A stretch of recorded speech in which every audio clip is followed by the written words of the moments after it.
अस्सलाम वालेकुम, कैसे हैं आप सब। उम्मीद करती हूँ कि आप सब ठीक ठाक होंगे, खैर खैरियत से होंगे, खुशबाश होंगे। तो जनाब आज हम बनाने लगे हैं बहुत ही ज़बरदस्त और बहुत ही आसान रेसिपी है तड़के वाले चावलों की। तो जनाब बहुत आसान रेसिपी है, बहुत मिनटों में ये चावल जो है बनकर तैयार हो जाते हैं और इंशाल्लाह आपको बहुत पसंद आएगी। आप मेरे साथ रहिएगा, फुल रेसिपी देखिएगा क्योंकि बहुत छोटी सी रेसिपी है।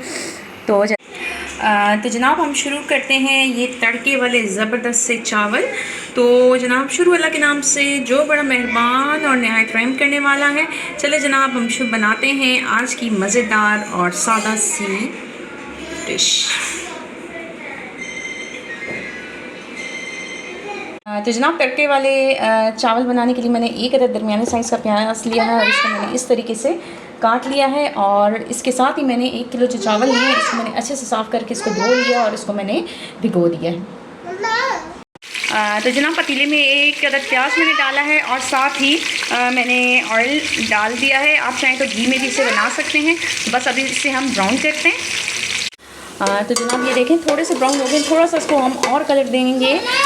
जी मेरा बेटा, अच्छा तो बस थोड़ा सा और इसे हम कलर दे देते हैं। फिर इसमें हम ज़ीरा और नमक डालेंगे।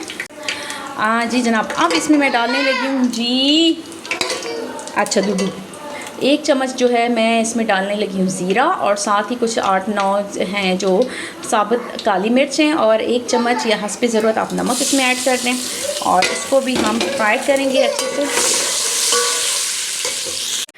तो जनाब ज़ीरा भी जो है अच्छे से फ्राई हो गया। अब हम इसमें पानी डालेंगे। तो बिस्मिल्लाहिर्रहमानिर्रहीम। और यकीन जाने ये चावल इतने मज़े के बनते हैं बग़ैर बहुत ही कम चीज़ों के। इसमें हमने और कुछ भी नहीं शामिल करना, बस इसमें हमने नमक शामिल किया है और ये बहुत ही लजीज़ बनेंगे। तो जनाब मेरे पास थे यहाँ पे 4 गिलास चावल के थे, तो मैंने इस लिहाज से मैंने पानी डाला है। तो अब बस इसे बॉयल होता है तो फिर हम इसमें चावल डाल देंगे। तो जनाब ये देखें पानी में अच्छा सा बॉयल आ गया है। अब इसमें हमने चावल डाल देंगे। चावल का पानी नितार के ये देखें मैंने प्याज़ों को थोड़ा सा कलर इसलिए दिया था ताकि हमारे चावलों का कलर जो है वो बड़ा अच्छा सा आए, बिल्कुल वाइट ना हो, थोड़ा थोड़ा सा इसका कलर चावलों का चेंज हो। बस अब हम इसमें डालने लगे हैं चावल। तो बिस्मिल्लाहिर्रहमानिर्रहीम हम सारे इसमें चावल डालते हैं। तो जनाब देखें चावल इसमें मैंने डाल दिए हैं। अब हल्के हाथों से मैं एक दफ़ा इसे मिक्स कर देती हूँ। बिस्मिल्लाहिर्रहमानिर्रहीम जी इस तरीके से बस अब इसके पानी के खुश्क होने का इंतज़ार करते हैं और उसके बाद हम इसको दम पर रखेंगे। तो जनाब ये देखें चावलों का पानी जो है कुछ खुश्क हो गया है, बस थोड़ा सा बाकी है। तो जब थोड़ा सा और हो जाएगा तो फिर जी मेरा बेटा फिर हम इसको दम पर रखेंगे। और यहाँ मैं ले रही हूँ ये हरी मिर्च, तकरीबन 2 अदद हरी मिर्च हैं। इसको मैंने इस तरीके से काट लिया है और इसे भी हम बीच में डाल देते हैं। ये ऑप्शनल है, अगर आप नहीं डालना चाह रहे तो आप ना डालें, बस मैंने वैसे थोड़ा सा टेस्ट के लिए डाल दिया है। तो जनाब ये देखें चावलों का पानी जो है वो अच्छे से खुश्क हो गया है। अब मैं इसको दम पर रख देती हूँ। तो जनाब ये देखें इसके ढक्कन को मैंने एक कपड़े से कवर कर दिया और ऊपर एक वज़नी चीज़ रख दी है ताकि इसकी भाप जो है बिल्कुल अंदर रहे, बाहर ना निकले। तो तकरीबन 15 से 20 मिनट के लिए हम इसे दम पर रखते हैं और 20 मिनट के बाद हम इसका दम खोलेंगे और फिर मैं आपको इसकी ओरिजिनल शक्ल दिखाऊंगी इंशाल्लाह।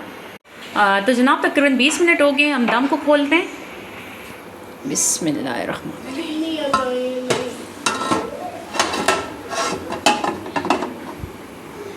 माशाल्लाह बहुत ज़बरदस्त। बिस्मिल्लाहिर्रहमानिर्रहीम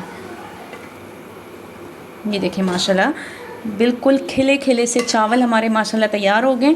अब बस इसे मैं आपको डिश में डालकर दिखाती हूँ। तो जनाब ये देखें हमारे ज़बरदस्त से चावल जो हैं तड़के वाले चावल बनकर तैयार हो गए। माशाल्लाह देखें चावल कितने ज़बरदस्त से खिले खिले से हैं। इसको मैंने पेश करना है ये काली मसूर की साबुत दाल के साथ। आप चाहें तो ये सादे भी चावल खा सकते हैं, चाहे तो आप अचार के साथ खाएं, चाहे तो दही के साथ खाएं, रायता बना के खाएं और चाहे तो आप दाल के साथ से पेश कर सकते हैं, सर्व कर सकते हैं। इंशाल्लाह आपके सब घर वालों को ये आसान सी सादा सी रेसिपी बहुत पसंद आएगी। तो जनाब इस उम्मीद के साथ कि आप इसे ज़रूर बनाएंगे इस रेसिपी को, और मुझे दुआओं में याद रखिएगा। मेरे चैनल को सब्सक्राइब कीजिएगा, मेरी वीडियो को लाइक कीजिएगा, और सबसे इम्पॉर्टेंट बात, अपना बहुत ज़्यादा ख्याल रखिएगा। इंशाल्लाह इंशाल्लाह इंशाल्लाह इंशाल्लाह हम फिर मिलेंगे किसी और अच्छी सी रेसिपी के साथ। तो जनाब इजाज़त चाहती हूँ, अल्लाह हाफ़िज़।